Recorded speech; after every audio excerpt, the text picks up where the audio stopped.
আমি রংপুরের police line স্কুলে পড়ি। আমার স্কুলের সামনেই চিড়িয়াখানা। অনেকদিন ধরেই ভাবছিলাম যে চিড়িয়াখানায় যাব, কিন্তু ব্যস্ততার কারণে যাওয়া হয়নি।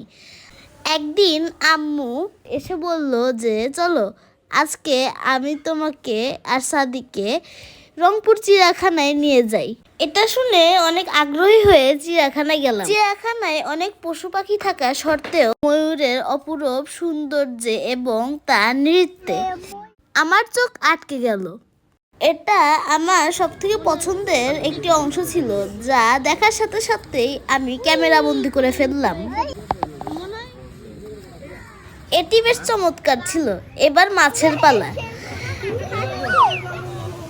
চিড়িয়াখানার বাইরে থেকে চিপস এনে দর্শনার্থীরা মাছদেরকে খেতে দিলে একটা মাছ যখন চিপসটা খায় তখন তার দল ও সাথীরা তার সন্ধান পেয়ে সেই জায়গাটায় চলে যায় এবং চিপসটা খেয়ে নেয়।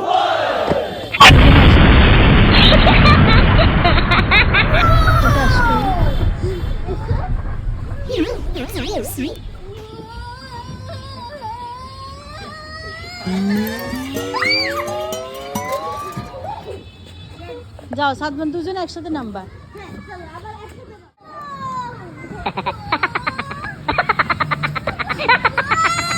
চিড়িয়াখানায় গাধা দেখলাম এবং মামুনি বলল ওই দেখ তোর বন্ধু। চিড়িয়াখানায় আরো দেখলাম কেশোয়ারি হরিণ, বা এটা চিত্রা হরিণও বলা যায়। চিত্রা হরিণের গায়ে এমন ছোপ ছোপ দাগ থাকে। আরো দেখলাম রয়্যাল বেঙ্গল টাইগার। এইখানে 2টা রয়্যাল বেঙ্গল টাইগার শুয়ে আছে।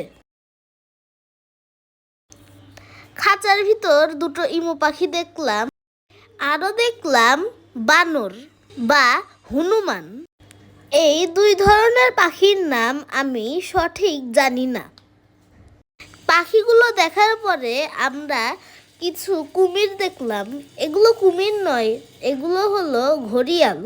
ঘড়িয়ালের মুখ এমন চ্যাপ্টা ও লম্বা হয়। এরপর আমরা ঘোড়া দেখলাম সজারু। চিড়িয়াখানায় জলহস্তি দেখে যাব শিশু পার্কের মধ্যে। পরের পর্বে দেখা হবে। আপাতত বিদায়।